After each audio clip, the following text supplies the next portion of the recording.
This is the Gore Club Podcast with Steve Vessel, Derek Sturgeon, and Deathmetal Dave.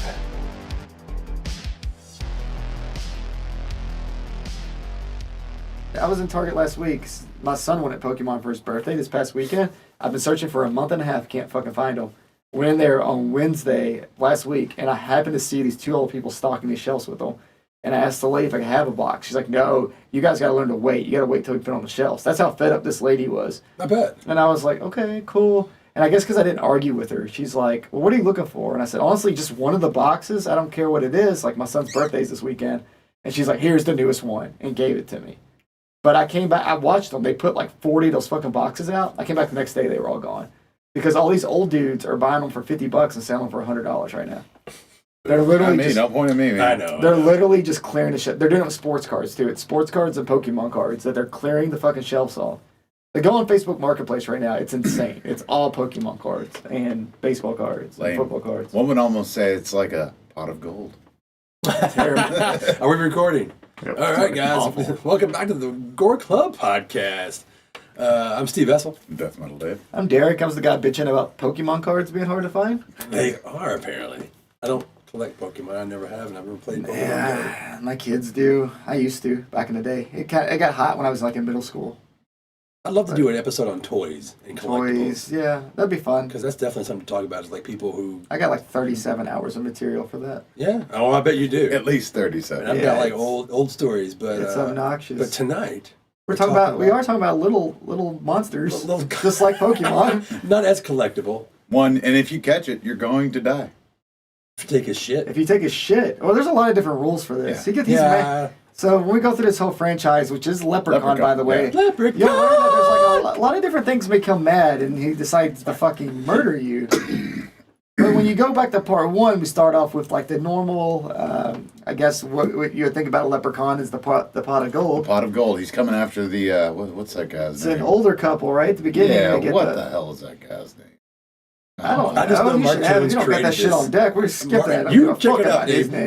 Mark Jones creates Leprechaun. He gets the idea in like 1985, and he sees was Lucky Charms cereal box, and like, I want to make a horror film. And then he sees Critters, and he's like, I want to make a Critters movie with horror, with Lucky Charms. And then Leprechaun is created. Well, of course, you get Child's Play around there, too. Yeah. Because Leprechaun's 93. Yeah. It's kind of right. The Child's Play, Critters, Ghoulies, all these, like, little bitty dudes, which, honestly, like, out of all of them, Leprechaun's probably the scariest as far as, like, if he existed in real life, I don't think I could kick his ass. I think he'd beat me. Probably. Yeah, he's For one, I'm fucking greedy, so I'm going to take the gold.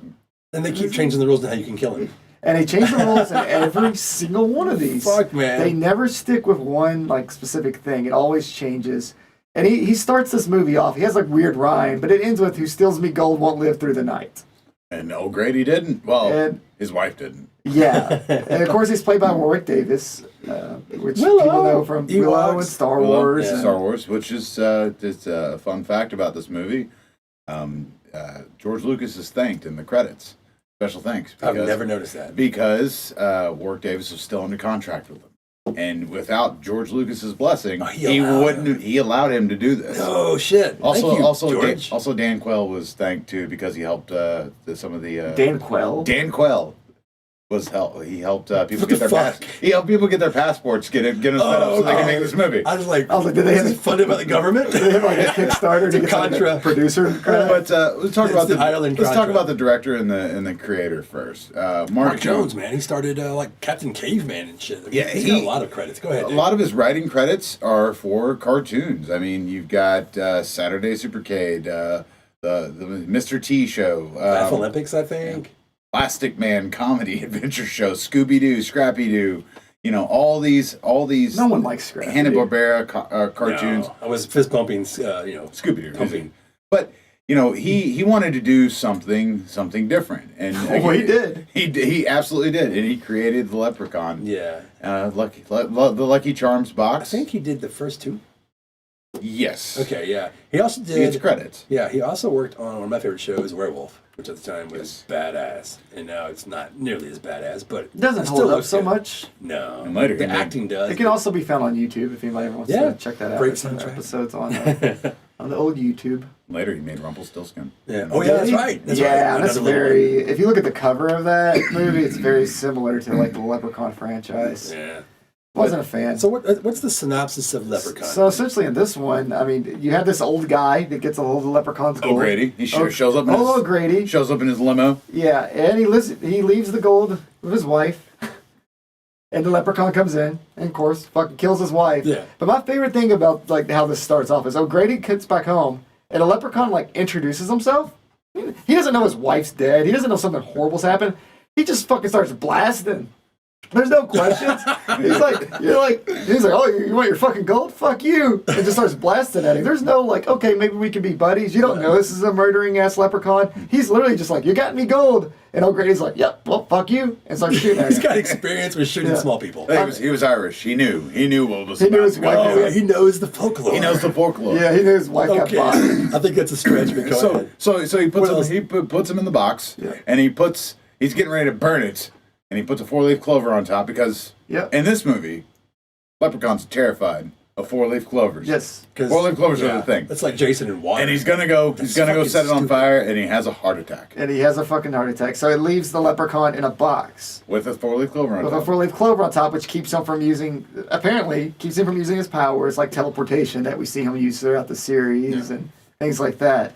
Then you cut to a very young Jennifer Aniston, pre-Friends. Who hates this movie, by the way. Oh yeah, I'm sure she fucking does. And her hick father, because you had the hillbilly dad. Of course. And they're moving to this house, like they're from L.A. and I forgot why they're going to this fucking house. I don't know if it's like inheritance or what. She's such a snob. She's a super snob until she gets horny for the guy that's like fucking fixing up this property. Yeah, Ken Oland from Hell. Was it Hell Night? Yeah. He's not in Hell Night. He's in April Fool's Day. That's right. And with this series, this is what starts this tradition with this series is like kind of a dorky but cute guy and like this hot chick. The two main characters. All the way up until we go to the hood. Then they change it a little bit. But like the first 5 movies, they follow the same formula. It's literally like blonde girl, kind of dorky but attractive guy are your main 2 characters over and over and over. We just change the rules around them or why he wants to fucking kill them. I don't know why this dude was already on the property fixing it. But yeah, she's like a snobby asshole until she like gets smart with this guy, and he's just like, I don't fucking care. You're nobody to me, girl. Yeah, and you get you not only get him, you get was it Mark Holton? Yeah, from Ozzy. Yeah, from fucking Pee Wee and Teen Wolf. Teen Wolf, the fat guy from Teen Wolf. The fat guy from Teen Wolf. His name is Chubb. That looks nothing like a high schooler. And he's They're all like 30 in Teen Wolf. He's a simpleton in this one. He's just helping paint. And he gets picked on by the little kid that's with him. Yeah. Well, he's his buddy too, though. He's his buddy, but yeah, he's sort of an asshole. That kid's in a lot of things. I think the thing I remember that kid from the most is Mr. Nanny with Hulk Hogan. Yep. Oh He's my the shitty kid on that too. Yeah. He always plays like the bratty ass kid. But to be fair, when they find the gold, because Ozzy finds the gold, the kid does have like good intentions. He's like, we can buy him a new brain. Yeah. He'll fix your brain. That's how it works. And one thing that bugged me about it, they obviously bought this house. They bought this land. Who paints their house blue? Well, that doesn't bother me. It's fucking awful, Paint your man. fucking house blue.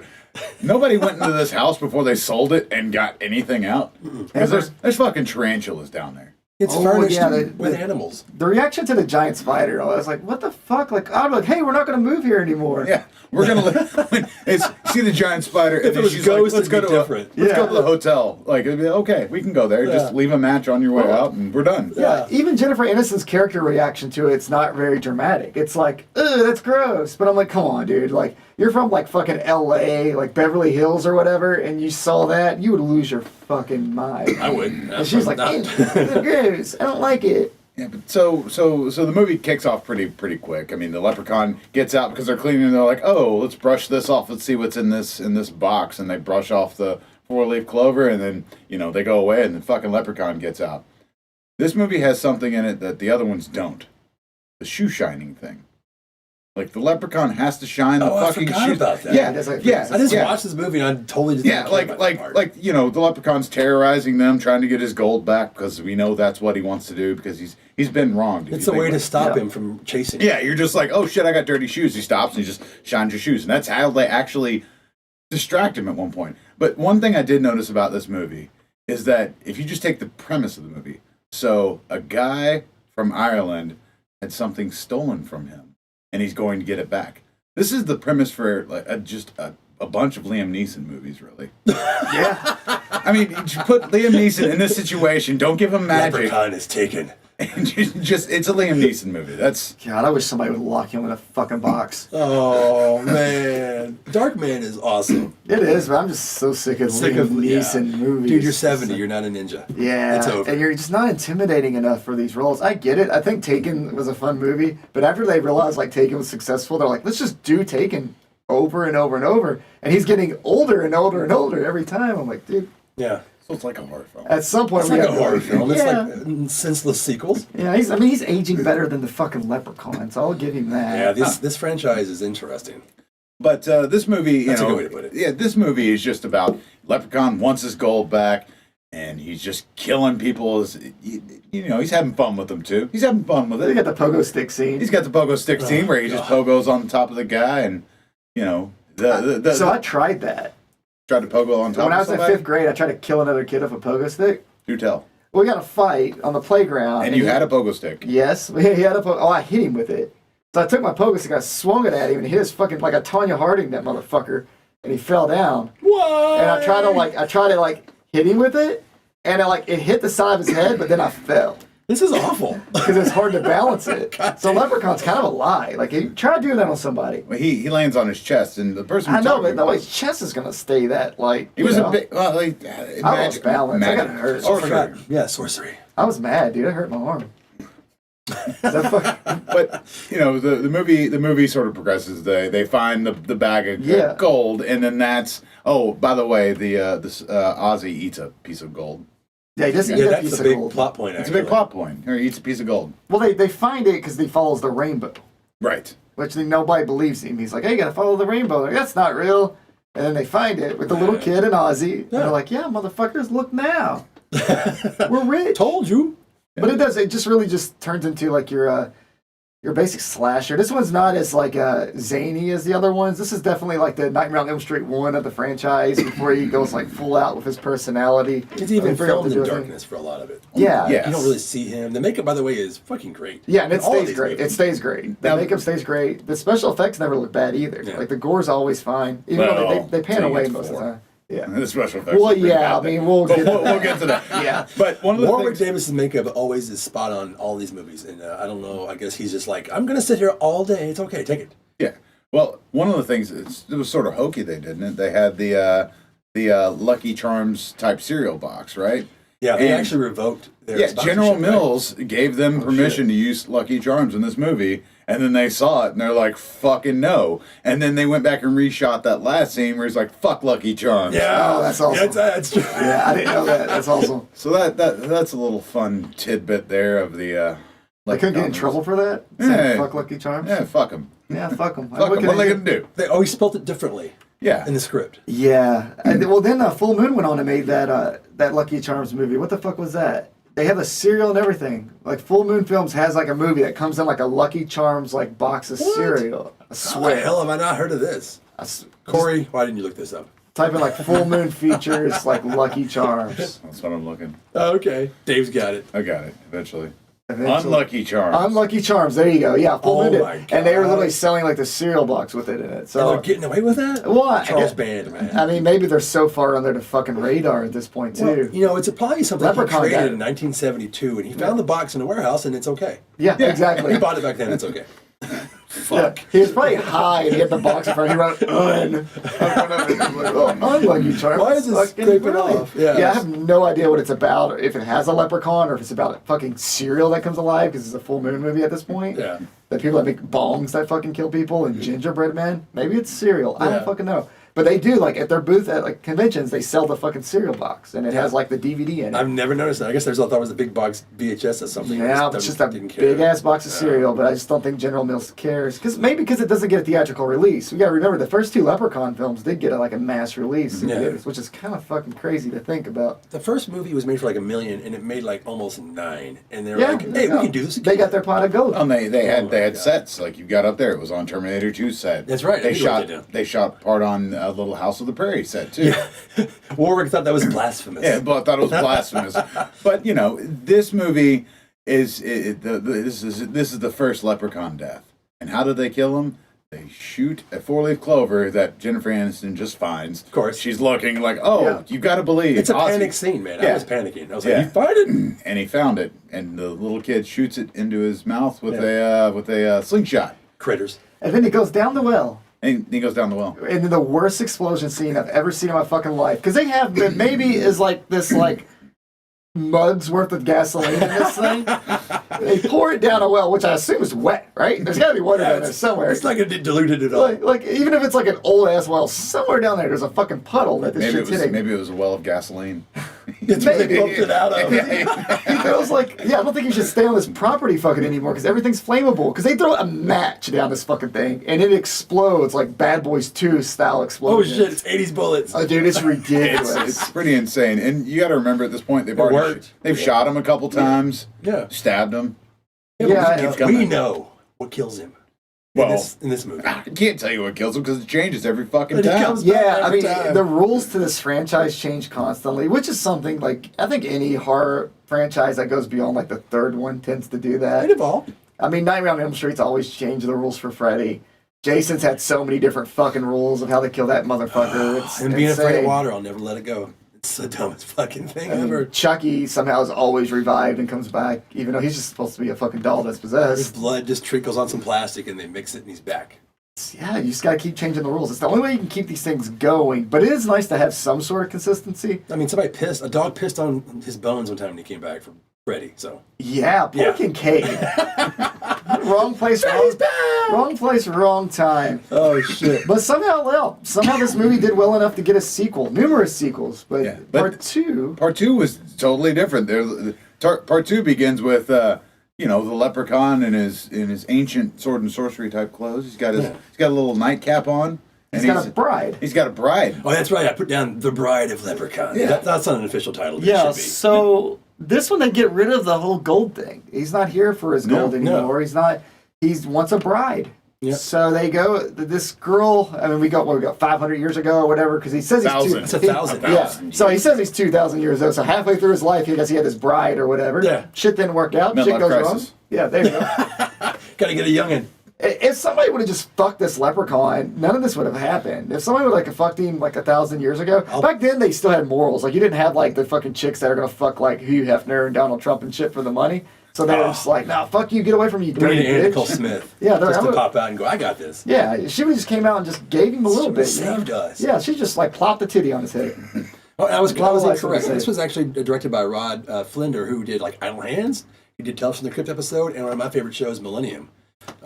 Party of Five, great. Scream TV, the new TV show. He directed part of that. Did he? Yeah. Well, I like the first 2 seasons. I don't know about what they did after it because they rebooted it out of nowhere for some reason. It stars, what's his name? I wrote it down. Sam Barron from Vamp. He's Grandpa Munster. He's in Sid and Nancy. He's the older guy. Yeah, he's a great character. This is my least favorite in the franchise. So this is the one that I actually like this franchise a lot. People are shocked by it because they're probably expecting me to just shit on each movie. But and I'll do a little shit, but no diarrhea. But this, but this one, man, this one bores the shit out of me because essentially, he's looking for a bride. So you flash forward 1,000 years or whatever. Siobhan Durkin from Tammy and the T-Rex, actually. Who gives a fuck about that movie? But it's this fucking dorky motherfucker with a chili bowl because everybody had a fucking chili bowl back then. He has this dark tourist thing where he drives a yeah, we've discussed that before. I think he drives a fucking hearse around. I call it the Bud Bundy, but it's a chili bowl. He drives a hearse around L.A., I guess. Yeah, and it's a tour, haunted tour. Yeah, haunted tours. It's called let's see, I had it written down here. Dark Side Hearse Tour. Yeah, it actually inspired a real dark tour now that actually started in 2005. Nice. I wrote that down somewhere. Well, essentially with this one, he's just on the street yanking people, going hey, you can make it. You could be our last one. We just had cancellation. So he yanks Clint Howard. Yeah. It's like Clint Howard's in it because Clint Howard had to be in every horror movie in the early 90s, right? Whose brother directed Willow. Oh, there you fucking go. And they stuff all these people. 6 degrees of Leprechaun, baby. He stuffs all these fucking people in the car for I don't know how fucking long. And then he goes to get the driver, but the driver's just getting fucking hammered, trying to sell some kind of pyramid scheme type thing to a dude. Sam Barron. But my favorite thing is he asks for a shot, and the bartender hands him something, and he's just like, yeah, that's like diarrhea water, or whatever the fuck. I don't know what he told him, but something fucking it's like awful. I don't fucking remember something it's literally And I've done it. He's like, well, I got to sober up so I can drive. As a bartender, that is. And they sober him up by taking him to the bathroom and like fucking drowning him 3 times. That's never worked in my whole life. And they have it planned out too. Yeah. They gave him like the bowl of ice and it's like, here's your mix. Yeah, you've done 47 shots, you're pissed drunk, but like, he's like, oh, I'm good. Slicks his hair back and he's like, oh, time. It's like the Princess Bride. Okay, I'm up. I'm up.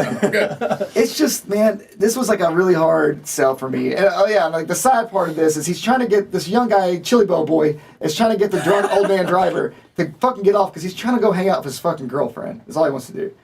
And then he come to the conclusion, oh, this motherfucker's too drunk. So him and his girlfriend have to do this hearse tour, and it's the worst fucking thing in the world. Like, no adult would stay through this. This was so funny. Everybody's like, oh, yeah, this is great. You should be like, let me the fuck out. Yeah, let me the fuck out. What's the one house they go to and the black woman comes out, she's like, motherfuck you! We're all alive in here! They say it's something like Jeffrey Dahmer's house or some shit like that. It's all references to like serial killers and bullshit like that. Or somebody, this is where Sally was murdered. And like the lady's like, get the fuck off my property!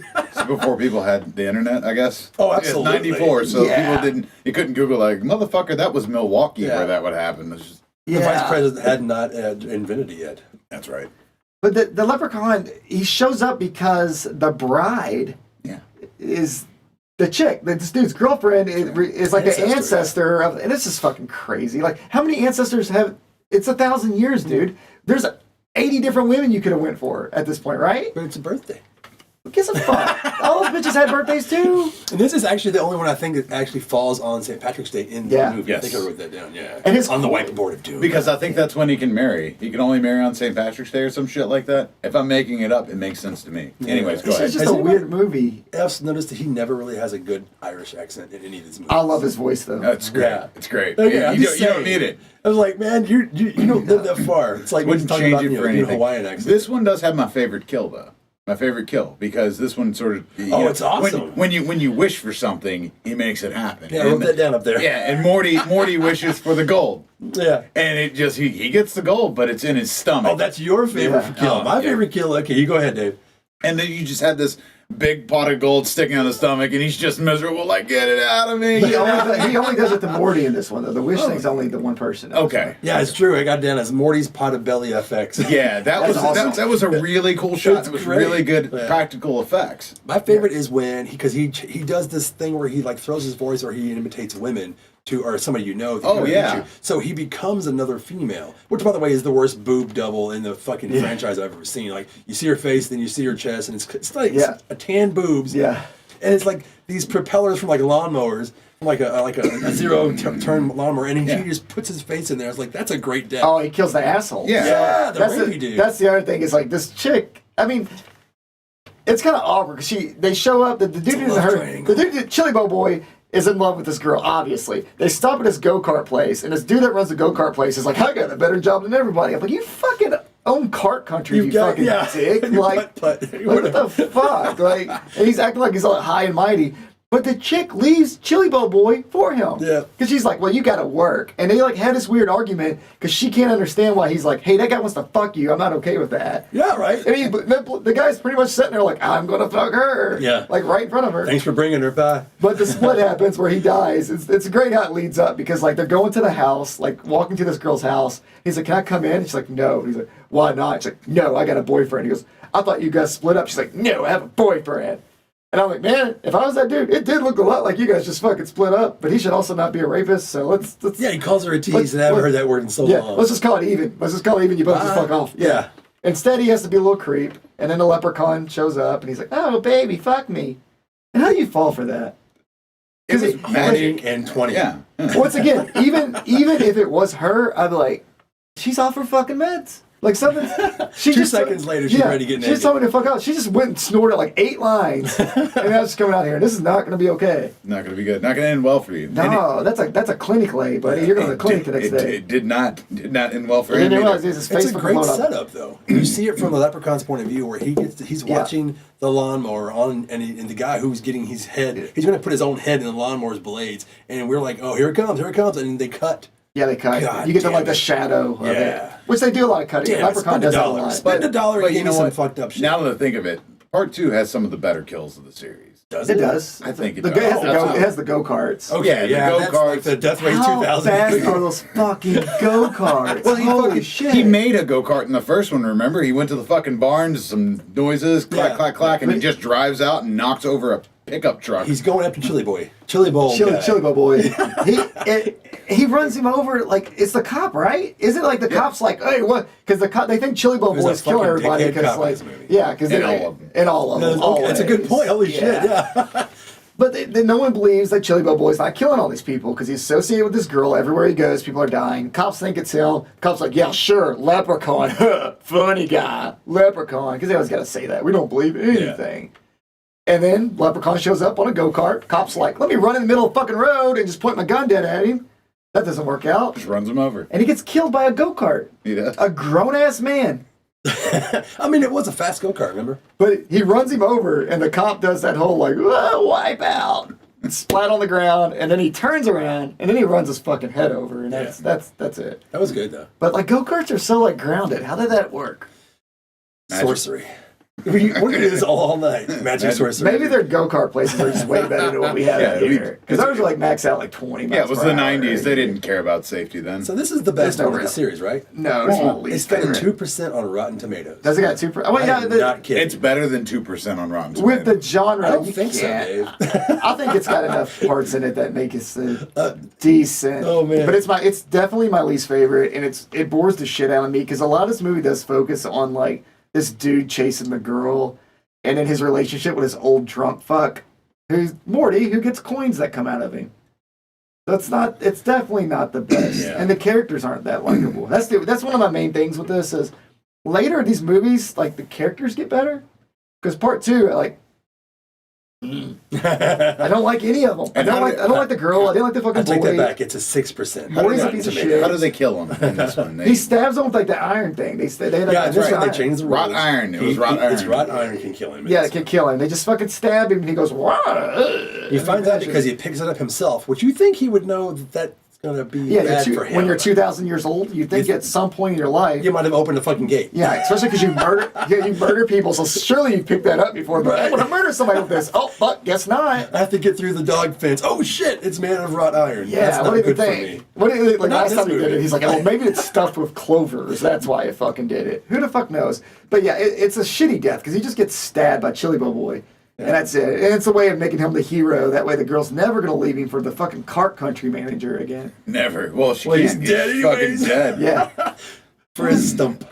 Well, you know. Let's move on to part 3. Let's just fucking move on to part 3, which me and Derek, I think, both agree is our favorite of the Part series. three. We have a group chat, and I think we're all together on this one. So It was, this should just be called Leprechaun Wishmaster because this is where they go. that's they, a great way to look at it. They go all in on the wish bullshit on this, and it's very similar. I wonder what came out first because I think Wishmaster's 95-ish, but it's very much the same gimmick of like, hey, like he does Morty in part 2. Morty wanted the coins. He made the coins come out of his stomach. He explodes and he dies. Like Wishmaster does with everything. Hey, I want $1 million. Okay, well your whole family's dead. You get the inheritance. You got $1 million. It's that whole gimmick of like twisting a wish and making it bad. Yeah. So, did it come out before Wishmaster? This came out in 95. So. 95, and Wishmaster I think is also 95. So maybe it's a weird coincidence. Maybe the two directors were having a drink together. Like, wouldn't it be funny if we just make movies about wishes? Yeah, we're doing slashers. I know you've been around longer. Wishmaster was 97. 97. Oh, so this is first. So Wishmaster totally my fucking ripped this God. shit off. I'm fucking telling. No. But this movie. I mean, the genie gimmick's been around. So forever. this movie takes place monkey's in paw. Vegas. Yep. In Vegas, and right away you meet a few people. First person Well, we changed the rules again. they do change the rules. The first person you meet is the main the hero John Gaddis, Gattens, sorry, and he's Don't think I'll mind. he's got a chili bowl. Yeah, Chili Bowl's popular. And the weirdest thing is, I was researching this guy, and I was like, well, we'll see if he's been in anything else. It's like, okay, so Nope. filmography, well, he's done some things. He was a co-producer on Ready to Rumble. The thing that really got me, yeah. That's all on there. The thing that really got me, he wrote the story for Kong Skull Island. What? He That's wrote the good. screenplay for the Power Rangers movie. This guy is still working, and he's apparently doing really well. What's what we do? We surprise our fans because we will tell you that this person who made Tremors 2 went on to make Academy Awards for Jurassic Park. He made Coach. That's what we he do. wrote, he wrote the screenplay for. He wrote Coach Carter, the movie, the Samuel L. Jackson movie. Oh my god! It's so all over the place, and it's just like that fucking guy. Yeah. So he's a working person. He just works his ass off. And then you got Carolyn Williams from Texas Chainsaw Massacre. It was good to see her doing something later. besides, I love her being like anything this, besides she's that. just like super white trash running this roulette table in the casino. And of course, the main guy again is mildly attractive, young, dorky dude with a chili bowl. Yeah, and they never establish how old he is. We know he's too young to be in a casino. I think he said he's going to college, and that's why he's there. He's passing through. He's going to California to get to college. So but he definitely looks old enough to be in a casino. Yeah. When you look at him, you're like, come on. This guy's 25 at least. But, you got to go with that. The Vegas setting's cool. They do change the rules again because now suddenly the Leprechaun is a fucking statue. Yes. And he's got an amulet. I never understood how that worked. And he's got an amulet on him. But here's something I noticed is that they don't really connect any of the Leprechauns. They don't say that they're the same one. They do later on, though. Okay. So that's a thing that happens in Leprechaun Back to the Hood. Okay, so it took like 5 movies. Yeah, one of them mentions the history of the one Leprechaun. Yeah. I think it's Back to the Hood. So he's a statue. Yeah, so it's just because that was my theory too for the longest. It's like maybe it's just different fucking leprechauns because they all seem like different timelines and shit like that. But yeah, it's just a statue of a medallion on it. This guy who's like hard up for cash brings him into this pawn shop, sells him for like fucking $20. Well, you got to think this guy's learning in. He's missing a hand. He's got an eye patch on, and he's like, "Oh, it's really lucky." And and the shop owner Gupta, which we'll talk about, gives him fucking nothing, and he's just happy to be rid of it. Yeah, at first he offers him $10, and the guy's like, "I need more than that." And he's like, "All right, $20 now, leave." And the guy's like, "Okay, bye, but don't take the fucking medallion off it or the amulet. Don't take it off of him. Bad things will fucking happen."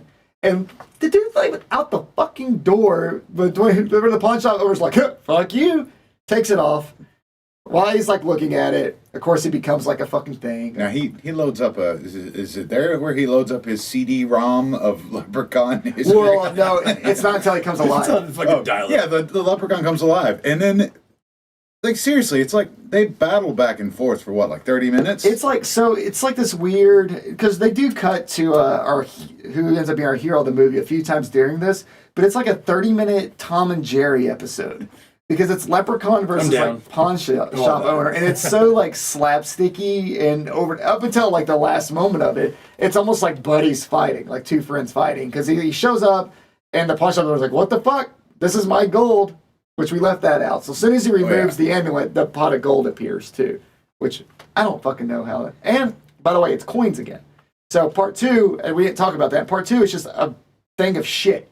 It's just a bunch of different it's like rings, teeth, in one movie, Yeah, because he just comes out of that tree and then he rips the homeless guy's tooth out because the dude had a gold tooth. We forgot to mention that because that's a weird fucking scene. But yeah, it's just it's cups and fucking chains, whereas part 1, it's all coins, specifically 100 coins.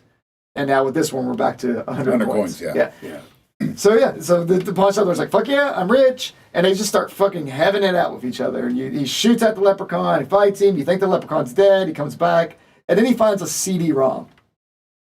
Yep, the CD-ROM. For you young folks, a CD-ROM was like a DVD for your computer. It's just like all running off flash, and like it's just this informative. Like, this is what leprechauns are, and this is what they do, and they want their gold, and it's all very specifically accurate to the leprechaun in this movie.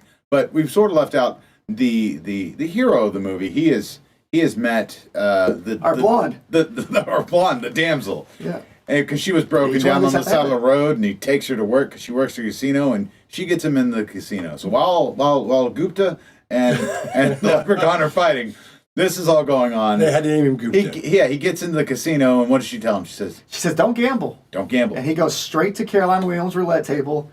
And she's fucking cheating. You can see she's got this little handle on the table to stop it. Yeah, with the $20,000. She's so obvious. She's like leaning down. The $20,000 his parents gave him for college. Yeah, 20. Yeah, his parents just gave him $20,000, by the way, for college. Yeah. For his whole college. This was whole college and housing. Addictive personality, guys. You're not taking into account. Okay. Yeah. Well, we have this fucking Looney Tunes battle going on. So really, you're getting you're getting the shot. There's three things happening all at once. You have the magician, who we haven't even brought up yet. So the girl that gets a ride from Dorky Chili Bowl Boy number 2 also works for a magician who's like this super flamboyant, over-the-top Vegas magician. So she's like the showgirl. She's like supposed to be his apprentice, but she's really just like the chick in a box or whatever for him. Then we're watching Chili Bowl Boy gamble at this table and lose his ass. And then we're looking at the Tom and Jerry Leprechaun versus pawn shop thing. And this is the first 30 minutes of this movie. That's all it is. It's like shitty magician being an asshole, dude losing money, fun fight. And it goes on and on and on. And this finally, is actually Warwick Davis' favorite Leprechaun movie. Is it? This is my favorite too. This is great. It is my favorite. It's just hard to explain like how ridiculous all this shit. That's what I'm saying. Like he loves how over the top. It's so over the top, so cartoony. Vegas is the perfect place for this shit. Yeah, and this is when he's like, this is like their Dream Warriors, where it's like Freddy like fully embraces comedy with Dream Warriors. I feel like this is where Warwick really embraced like the Leprechaun character. Well, the director directed like a lot of my favorite films, like Turkey Shoot. He did Dead and Drive-In. What else? I think he's actually making the new Turkey Shoot that's ready to come out. He's like, was it Idle Hands he did? I can't remember what else. Idle Hands was the last one. Oh, that's right, yeah. But he's, he made a good, decent movie for a very small budget and really fast, and he did anything that Warwick asked. So that definitely made it made it work for Warwick in so many different levels. And then keep in mind that the pawn shop owner instantly finds out this amulet fucks him up, so he's like keeping it as like hostage, and then they finally agree to split the gold. Split the gold, because that's going to work.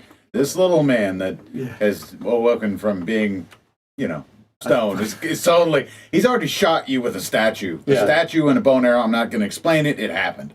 But he already shot the guy. And he tricks him, because that's what he does. Yeah, he tricks him as soon as he puts down the amulet. He takes a fishing rod that's in the pawn shop and hooks it, throws it over, and then throws a hat on top of it, because hey, you can't get under that fucking hat, you motherfucker. And then he beats him to death, then right? He clubs him to death. And now right when this happens, Chili Bowl Boy number 2 has lost all of his money. And Caroline Williams gives him the good idea of, hey, go pawn your watch. Because we find out now that this pawn shop is actually right across the street from the casino, which is brilliant placing. That's probably where those fucking douchebag Pawn Stars are at, too. Oh, God, yeah. So their fake store. Their fake fucking store. So that's when he goes over there, and I think, what's he do? Like, does he just find the coins? He finds the coins. One coin, right? He finds one coin, and he wishes to win his money back. He's just like, man, I really wish I would win my money. Yeah, while he's holding the coin. And then immediately he's back in the casino. Which we never established that in the previous movies, by the way, that you can just hold a coin and make a wish. They also established that apparently, according to the credits, his Warwick Davis's Leprechaun named Lubden. Yeah, that's his name in all the films, but they've never called him that, and they've never really connected him until part 4. It's part 6 actually. Back to the Hood. Oh, Back to the Hood. Yeah. But so he goes back. He wins a bunch of money. This is where Leprechaun starts to come in and fucking kill people, because he wants his goddamn gold.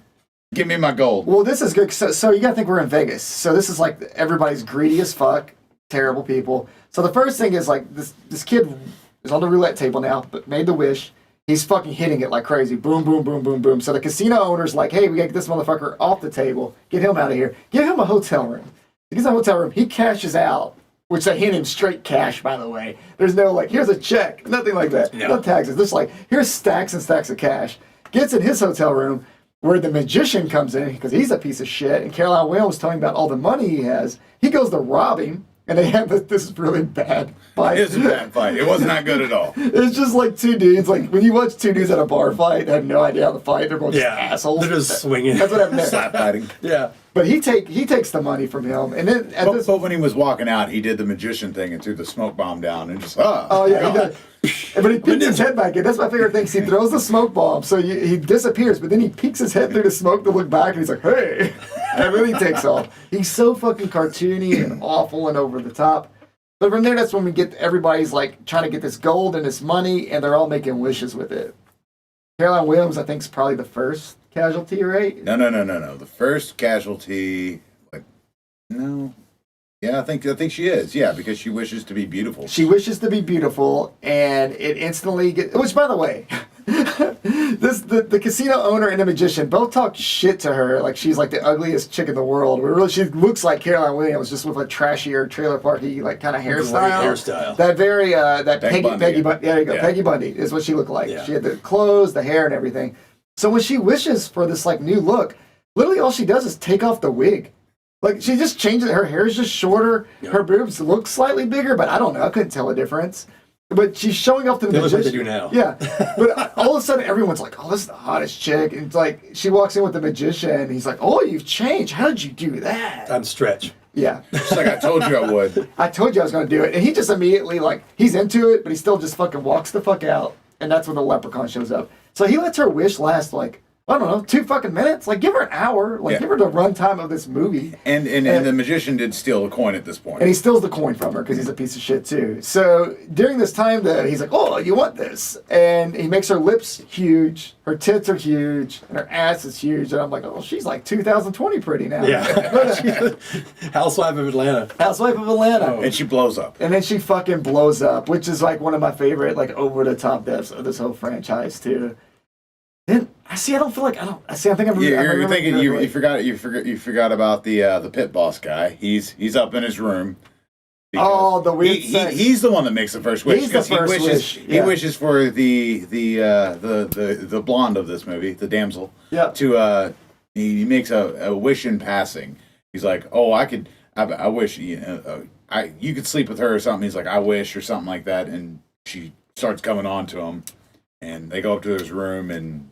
Just fucking, she snaps out of it for some reason. I don't remember why. Maybe it's because the other girl made a wish. There's something to do with he doesn't have the coin, or he makes a wish and she snaps out of it. But she snaps out of it like mid, like this gross, greasy fuck being on top of her.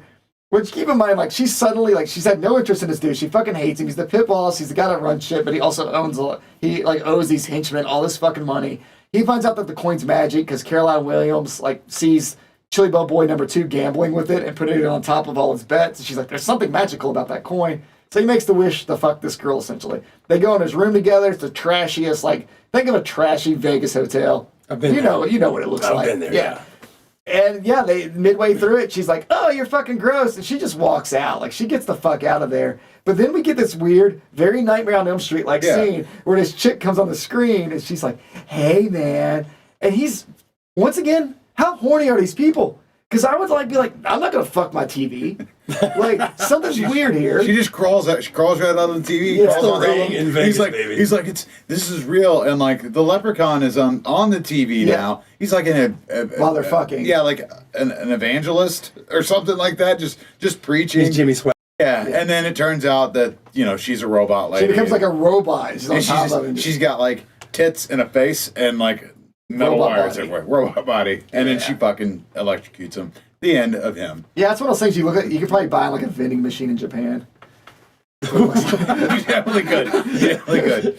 But yeah, you go on a little bit further, and we forgot to mention this. There's a lot of shit that happens in this There's movie. a lot of movies. No, the were-leprechaun. The were-leprechaun, because the kid gets bit. Chili Bowl gets bit. Yeah, so this is another thing they bit. never establish again, is that when he gets bit by fucking leprechaun, he starts becoming a leprechaun. This never happens again. Never. But He starts changing, and it was really weird because he starts talking in an accent, he's growing fur. It's the evolution of a character. he loves to eat potatoes. He loves to eat potatoes. Is that And that's one of that was the thing that they established on the CD-ROM. Is like leprechauns love potatoes. Yeah, because that's what we have in Ireland. Yeah, what stereotype can we think of for the Irish? Bangers and mash. Leprechauns. Oh, yeah, God. they never actually have that. Leprechaun bite transforms Scott to leprechaun. Scott, by the way, is Chili Bowl number 2. Chili Bowl number 2. So it's really odd because we established this, and this is one thing horror movies do a lot. Like, they establish this weird, like, loving relationship between these two characters that just met. Yeah. Like, this young guy, Scott, and this magician girl are suddenly just, like, caring about each other. Like, they just met, like, 30 minutes ago.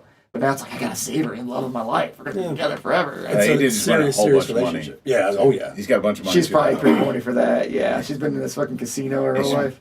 She wants to be a real Her whole magician. life. Like, she was a little baby doing magic. Get out there, baby. So your Juggle these swords. your favorite Leprechaun movie has a 0%. Well, yeah. Fuck those people. Well, I can't imagine any critic liking Leprechaun 3. I just think it's so batshit crazy. And by the way, the magician gets the fucking coin, makes a wish to be the best magician in the fucking world. Sawed in half. And he gets sawed straight to fucking half by the leprechaun. And he does like the reveal to the crowd. The crowd watches this motherfucker get chainsawed. Like, cheering. they're just like, yeah. And they start getting grossed out once like guts are shooting out. But they don't leave until he turns like the table around to show that the guy's actually split in half. That's when they're like, oh, now it's bad. We gotta get the fuck out of here. Because nobody reacts, by the way, in any of these movies to this little fucking goblin the way a normal human would react to a fucking goblin. Oh, they all act he's like, sitting at a bar in one movie and it's like, oh, serve him. They all act like he's have like a whiskey. Yeah, they all act like he's just this little nice person. Which I think part 3 might be the one where he's drinking at the bar and shit too. Yeah, he meets Elvis. Yeah, he meets Elvis at the bar. He does it in part 2 and in part 3, yeah. Yeah, it's such a weird, bizarre fucking movie. But this one, we don't kill him with any special magic or anything. He just gets hit with a fucking blowtorch. The gold, yeah. The gold does, I think, yeah. Yeah, they melt the gold, and then he melts. Yeah. That's the source of his power. That's symbiotic, guys. You get rid of his gold, and you take him down. So we have part 1 is set in the country. Part 2 is set at Cart Country. Part 3, we go to Vegas. And then they're like, you know what? Fuck it. We're going to space. Motherfucking space. And I rewatched this one last night. This seems to be a franchise favorite with a lot of people.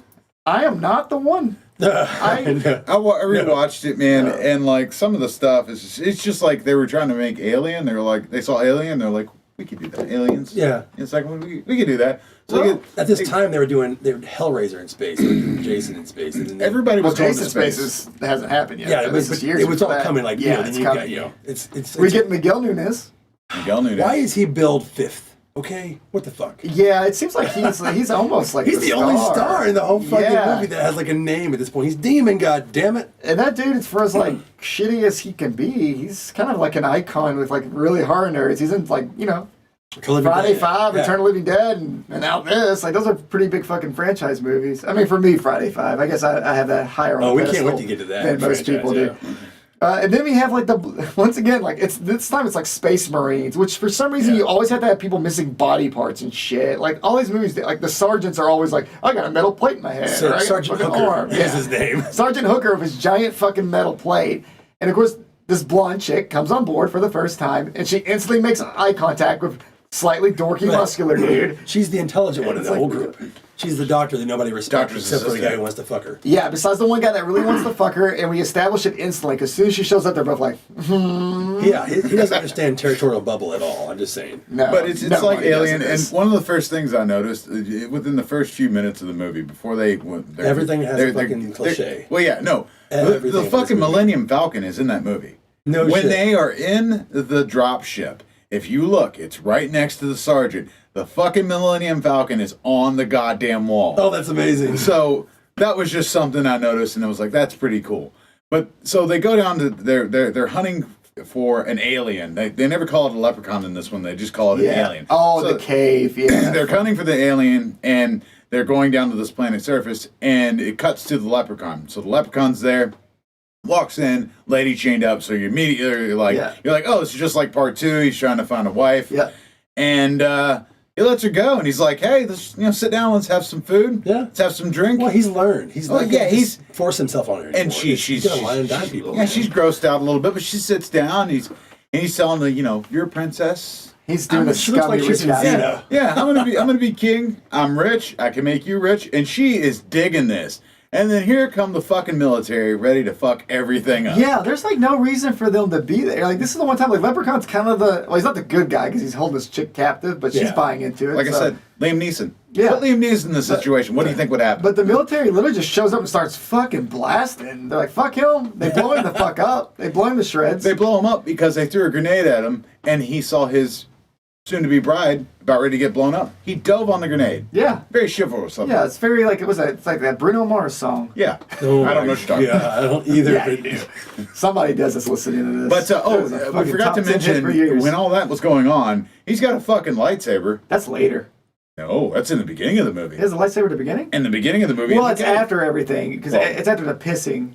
It's before he jumps on the grenade. Oh, is it? Yeah. And he cuts off the dude's leg. It is because the dude. Yeah, I remember now because the dude's like looting like he's in a fucking Diablo video game. The dude's just like, I just gotta get fucking everything. It's all mine. Where all this shit's going on. This motherfucker's just like, nope, time to loot. He's that shitty friend when you play online. Like you're in this giant battle, and he's that motherfucker's like, I'm getting all the gold. Yeah, it's 4 kings. Like, you're all going to war, and I'm gonna go fucking get the fuck. Yeah, motherfucker. Yeah, and then the lightsaber scene happens. How did he not get sued for that shit? I don't know.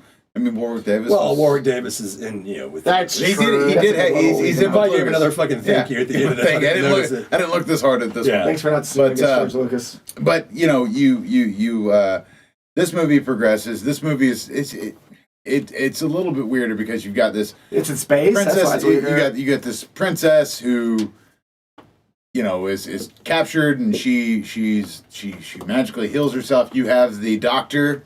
Yeah. You have this doctor character that wants to capture the alien, like in every Aliens movie. So we have the knocked out princess who's like sleeping, like in this eternal sleep for some fucking reason, right? For a while. You have the crazy doctor who looks like Dr. Evil, except like he comes on a screen like he's fucking Zordon from Power Rangers for the first like half of it. And he's commanding this whole team. They all just want to go to fuck home, but he's like, no, we keep the creature. By the way, the creature's still alive after blowing it up because somebody decided to pee on him. Yep. And when he peed on him, he zapped through his dick. And then while this dude's getting laid later, he pops through his body. Pops out of his pee hole. Yeah, pops out of his pee hole, which that's pretty fucking magical. Good job, Leprechaun. So this movie is... I think people like it because it's so batshit crazy. It's so out of the place. I've played it so many times. It's one of people's more requested movies for the Gore Club. The Zordon character later on becomes like this giant, gross spider because of what they forgot he's partially robot. It's pretty good with the special effects. He's all robot. Yeah. He's just like a little bit of flesh, a lot of robot. He's a head. He's a head on a robot body. But they pour like some kind of weird like fluids and shit to his robot body. And it was her blood. Her blood, and they put because they had to bring a fucking spider into space for some reason.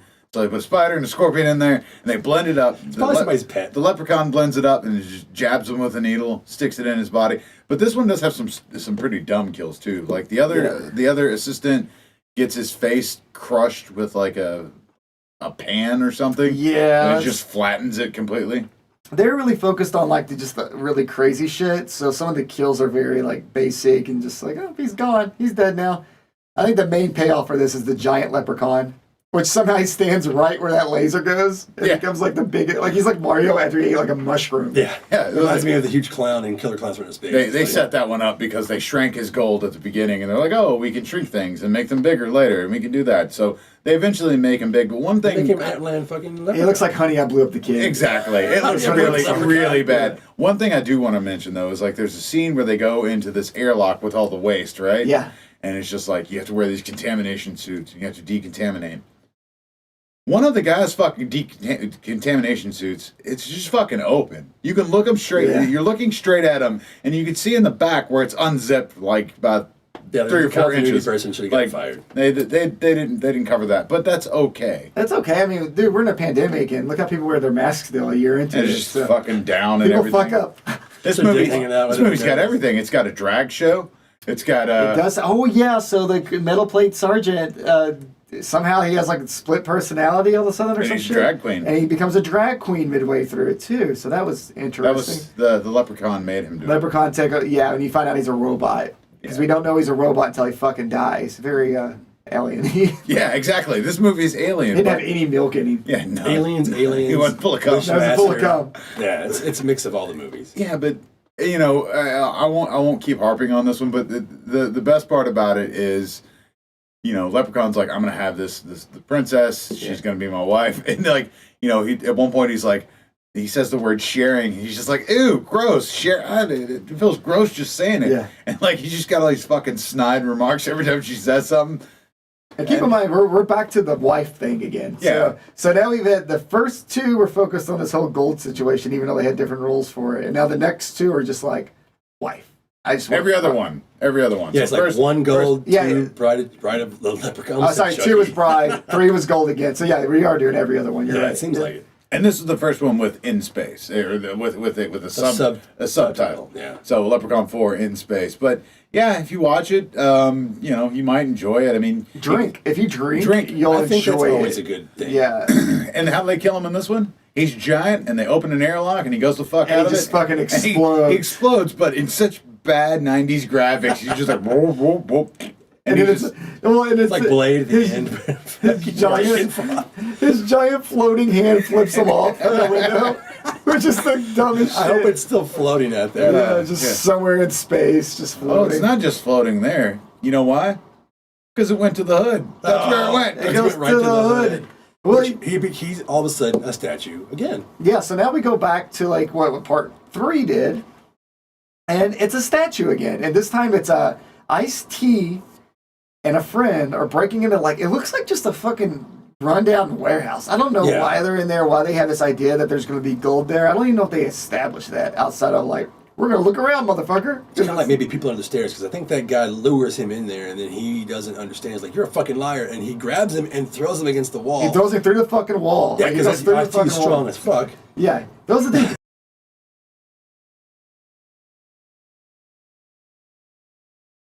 through the fucking wall, and it's like, oh, all this shit's right here. Yeah. But this time the gold's already there, though, right? Because they pick up all the shit. And this is when they changed the thing, though. Well, you're always talking about how they're changing the rules. Yeah. What do they add in this one? The stupid fucking flute. The flute. Now there's a fucking flute. Well, I think maybe the leprechaun was looking at his amulet, and he just put it on, and he's like, oh, shit, no. Because that's what... Okay. Yeah. It's like iron. Well, he's like kicking Ice-T's ass. Like, so they, the dude removes the amulet, like the other guy. He stabs the guy with a plastic hair fucking. With the pick. Yeah, stabs him with his fucking pick. Yeah, goes right through, fucking kills him. Tries to kind of do the same to Ice-T, but Ice-T just starts fighting him. But he starts beating Ice-T's ass, and then somehow this amulet like falls to the sky and just lands right on the neck of the leprechaun. He turns to stone again. Ice-T's rich. This is in the 70s or whatever. And then you go forward like 30 years, and Ice-T's like the king of the hood at this point. You know, he's like the baller in the fucking hood. But for some fucking reason, he keeps the statue just right in the open. It's like, right you get a statue of like a demon that you know if you remove that fucking amulet, it's going to come back and murder you. It's in glass. I'd hide that motherfucker. Yeah, like, put it in a safe somewhere. It's not even like bulletproof. He's a fucking rich-ass motherfucker. Yeah. And it's like not even bulletproof glass. It's just made out of like, I don't know, a Michael Myers case.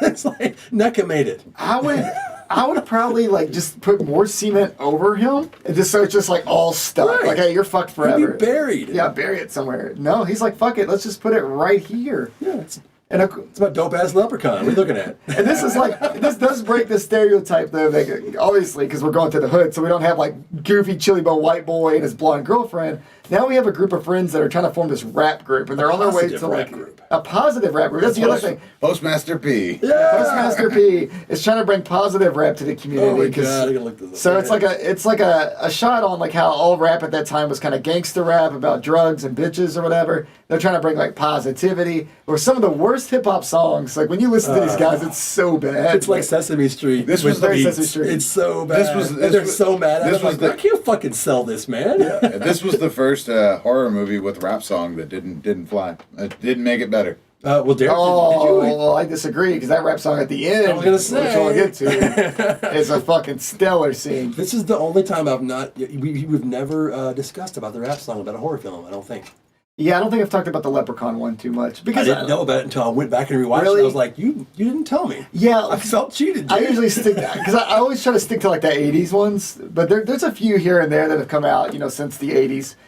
Mainly Leprechaun in the Hood. But pretty much he's got these rap guys that want to make it big. Ice-T turns them down because he's like, I don't need your bullshit positivity. I do gangster rap. Pretty much calls them a bunch of cowards, They leave, and the one friend's like, no, fuck it, we'll rob him. Which is like, in any hood movie ever, is the worst fucking idea. But it happens in like, let's keep in mind, this is around the time where like, Boys in the Hood blew up in the early 90s. So all these movies like Friday, Next Friday, it's just trying to like follow up on it. Yeah. So whoever's doing Leprechaun is seeing that. And it's let's bring... This was in 2000. This was after a lot of those. No, that shit's still going hood stronger at this point. It's going hood strong. That shit's still going. It's actually even stronger. We're still like the... Oh, yeah. We're still at the peak of Cash Money and No Limit, where they're putting out all those shitty movies too from those record labels.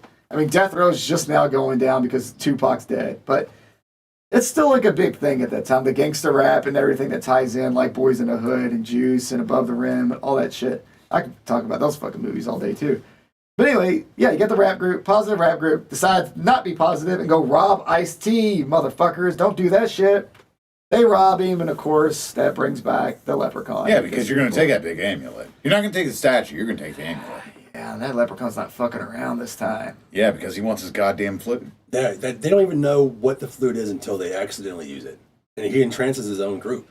He blows it, and they're like, what? I'm sorry. And they just trance out for a minute, and then they come back, and he's just like, what's the problem? Which, it's such a weird story element to introduce this far into a franchise. Right. Yeah, because I mean, if you just had that flute before, he'd be like, "Oh, they got my gold. Just play your flute a little bit and just go take it." I think it's because like they're trying to like integrate like, okay, it's music, it's hip hop. What would a fucking leprechaun have? A flute? A fucking flute? A golden flute. Are there any kills in this one that you were like? No, I can't remember. I haven't rewatched this movie. I didn't get to after watching Leprechaun 1 through 4. Yeah, I didn't get to none this for one. you on this one. But there were no kills that stood out. I have seen it, but there's nothing that's extremely like. I remember the rap. Gory in this one. Yeah, and I think the main The Leprechaun rap is what everybody remembers. I didn't even know that one until I went back and rewatched it. For the longest time, the weed scene was the biggest. When Ice-T's like friend with weed, a friend with his friend indeed. So many people quote that without knowing their fucking. They have no idea where it came shit. from. Yeah, that was like huge. I remember even like friends I know that watch horror movies like bought that because as a stoner movie.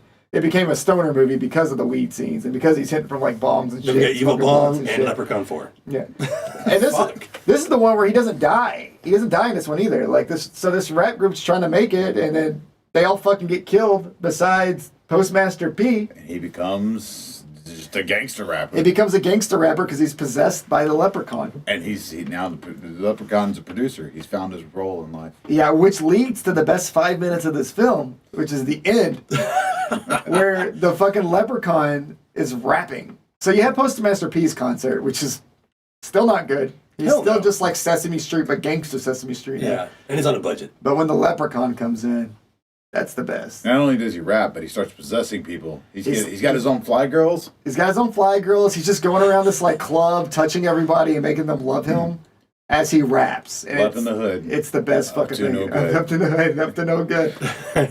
To no good. Nobody taught him how to rap. He didn't take lessons. I like this one a lot as a comedy. It doesn't have any great kills though in it. It doesn't have a lot memorable other than like, what the fuck did Ice-T sign up for? Yeah, the gimmick was in the hood and you had Ice-T and people went and saw it or they rented it. Yeah. And it did really well and then they went back to the hood. Back to the hood. Now, this was my first time going back to the hood, was this week. Yeah, now I've got to quote something that I found on the internet, and it said, if a movie could spark a race riot, this would be it. From Entertainment Weekly. Back to the hood? Yes. Wow. I don't know. Because there's nothing like racist. I think they just wanted to be negative. Also, the negative reaction to the last film resulted in the producers insisting that they set it back in the hood again. Yeah. So the negativity from the last Hood movie made them go, we'll make it again. Yeah, but who was negative about it? Critics? I guess, or man. fans I don't know. I'm just saying. I found that on the internet and I was like, I'm going to fucking put that in my notes. Because, I mean, they took two genres that aren't known to be loved by critics. Stoner films and fucking horror movies. They don't work. And this one has a little bit of credit because Donzelia Abernathy, who plays the witch in the movie, who's trying to protect them. Yeah. She's actually a civil rights activist, and her family. And Back to the Hood? Yes, her family and MLK's family grew up together. She That's wrote cool. a book about him, her and her family. That's fucking. And cool. I was like, when I found that out, I was like, okay, then she decided to do Leprechaun Back to the Hood. Right. She did other She's a doctor, TV I stuff, believe. and she did some movies, but was and it's got choice. sticky fingers. Right. from Blade and whatever else he does, but yeah. Yeah, this is a weird one too. I forgot about Blade, the TV show, until I looked that up. I was like, oh my god, that's the guy that plays him. very, very, very short-lived. Not great. That's all my notes. This one was fun, because this actually opens with like the leprechaun fighting a preacher. Like it literally opens with that. It's a leprechaun versus preacher. Preacher throws fucking holy water at him, which a rule we never fucking established. Well, they ever gotta evolve the story. It's not evolving the story. We It's just keep awful, making man. Maybe it was Clover water. Eventually, like you're getting to where like everything can kill this motherfucker. What the fuck? Except bullets. Except bullets, which I'll get. They unload a shit ton of So I'll get to that. And Back to the Hood, he gets his ass kicked so fucking much. Yeah. It's amazing how much damage. Like, he gets his ass kicked more than any of the humans do in this whole fucking movie. Which I love that about it, because it's very And Warwick cartoony. has done a lot of his own stunts. Yeah. And he's not doing well anymore. Except in the first one. You watched the first one, there was a stunt double that was definitely not him. Yeah. Because that dude was like I said 5.5 most of it. That dude was like purple and shit, motherfucker. Oh, yeah. But yeah, so they that's how you know it's not him. They fucking battle to the death, and we go forward like 10 years or some shit in this one. And it's like a community center. So it's like, this preacher was trying to resurrect this community center, tell him the fucking leprechaun fought, and then they're both fucking dead. So, and everyone's, we don't know what happened. I don't know how anybody doesn't know. It's obviously a construction site. Obviously people fuck around. Little kids, somebody. But these girls are like, man, ever since he died, things are just falling apart. Which they don't explain what's falling apart. It's just this under construction community center. And then they got their stoner friend who's like the third man. He's like the most likable character almost in the franchise. He's just like a fucking goofy stoner, doesn't give a fuck about anything other than like, he really wants this one girl to like him, and she doesn't give a fuck about him. This is a much less positive Leprechaun film. Oh, yeah? Is what you're saying. No, yeah. Well, so this is how he comes back. The chicks, they have like a fucking barbecue. After talking to your fortune teller or whatever, right? Mm-hmm. They talk to this fortune teller. She says, you can become rich. Don't do it. Don't take advantage of it. It's going to bring evil and death. And she starts like fucking seizuring and acting like a fucking weirdo witch. This is like a real witch, not like a Hot Topic witch. Like this bitch knows things. There's no fucking Ouija boards or like fucking craft references or anything like that. So anyway, she discovers the gold. She doesn't instantly think, oh yeah, witch told me not to fuck with this. They're like, nope, fucking, we're all rich. They counted out and know exactly how much to give to everybody. That's how they calculated this thing. And that's a very, very honest woman, though, right? Yeah. She was like, hey, we're going to split it 4 ways. She's trying to be the positive one in this group of fucking thieves. So if it followed the original, it would be 25 gold pieces. I think it's 100. Yeah, it's 100 altogether, and that's what. And they do split it like that because the one they make up some price. He's like, well, this is like 8 ounces of gold. That means it's worth $4,000 each. Exactly. And they're like, she's like, I want you to get a new car, and I want you not to fuck up, which they fuck up, and you can't spend it on weed. And I love that scene. Fuck. I love that scene because he's like, what the fuck am I supposed to spend it on then? And he's crossing his fingers behind his back, going, okay, sure. But all I remember is how the movie ends. Yeah, okay, Dave. Well, thanks for offering that. That was good. That was great. Great input. You can just wait till the end and start talking. Oh, shit. But no, so they all, of course, blow the fucking money. The leprechaun just wants his fucking coins back, which doesn't make sense again because at this one we established that for some reason it automatically refills itself. Yeah, that one fucking. So now the gold makes sense to me, no matter what. So now he was always obsessed with exactly 100 coins, right? He counts them obsessively. But now it's if it's emptied, it just refills itself. Yeah. So why does he even give a fuck? Just take your chest and go on with your day. He's a serial killer. Yeah, but I get that. If he just stayed at home with his gold all day, he'd never get any cardio. He's 2,000 years old. He got to do something. And this movie moves like really fucking fast too. It's just like there's always something going on. But there's a party scene, and this dude's in the room getting high, and he sees one of the gold coins and takes it. Leprechaun happens to walk in during that time, and they become best friends. Like they're smoking like all the fucking weed. He gets him, and he's high as fuck, like cross-eyed high. And they're like buddies until like dude pulls the coin out, and he's like, "Hey, give me my coin." And the guy's like, "No." And Leprechaun's like, "Have you seen these other fucking 5 movies? Like, motherfucker, I'm gonna fuck you up." And he stabs the dude with a bong, like it goes through him. How the fuck? I know. I don't understand it. Magic. But I love it. That's one of my favorite kills in the movie. My other notes were he dies at the beginning, which is crazy. But I want to go over all the things that happen to Leprechaun in this. All right? This motherfucker gets fucked up. Oh, I like this. So he dies at the beginning. He's stabbed in the eye. He's run over after he's clubbed. There's a guy that rides a motorcycle, and he likes to stick out a club and fucking hit people in the head with it. He's kind of rude, like paperboy shit. But he does. Well, they make fun of him, and he gets his. He does get revenge. It's actually good, but he's kind of an asshole too. So he's very like he would be in these sword and sorcery movies. We talked about the more money episodes. He gets, the more dickhead he becomes. But he donks him in the fucking head and then runs him over with the bike. It's Turbo Kid. Then dude takes a shotgun blast. So he goes in his house to rob this lady, or Leprechaun does, and he gets fucking blasted with a shotgun twice. Then he's shot with clovers. Yes. Multiple times. Like, this happens 2 separate occasions, right? Because what killed him in the first movie, not anymore. Yep. Oh, and it makes like little like fireflies fly around him. Yeah. And then he's just like, oh, that hurts. And then he just looks around. Yeah. And then they fucking shoot him. They unload a clip in him, and they kick him off a building into cement. And that's how he's gone. Yeah, that was the ending. I remember just being like, wait, that's what it took just to put him in some way. You know what's that's weird? what Ice-T should have done a long time ago. No shit. Well, my theory with that is like that should have been how he died in part 1 or 2. Then you could establish this whole weird statue thing. Yeah. That would make sense, at least a little bit. You're like, oh yeah. How he became a statue. How it became like a fucking concrete statue. Yeah. Nope. On the first one, all they had was a well full of gasoline. A well full of fucking gasoline. But yeah, that's the main thing of the movies is him just getting... It does come full circle with him becoming a statue inside of a block of cement, I guess. The body count's high in this one. It has to be the highest body count of all of them because he kills like the bully gangsters, what I didn't talk about. There's a group of like your stereotypical gang Debo style characters in the movie. They're just like, fuck everybody, we're here to rob everybody. Yeah. Somehow everyone in the neighborhood just puts up with this and they never get shot because none of them look that fucking tough, but it's a thing. Yeah, everyone dies. Fuck. It's a fucked up movie. Besides Red Jacket, Stoner Friend, and the girl.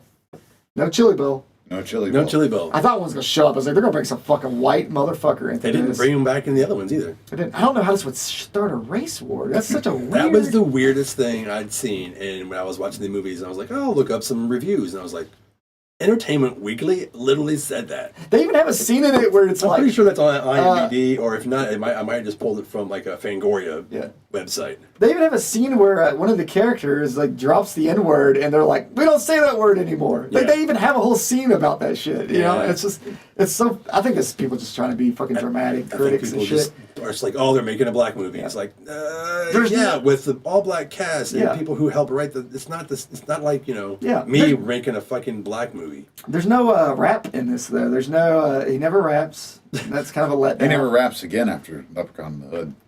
What's up, my ninjas? I think it just didn't work out for him. I think like Postmaster Pete leaving him like that, becoming famous and just bouncing. Yeah, it really hurt his soul.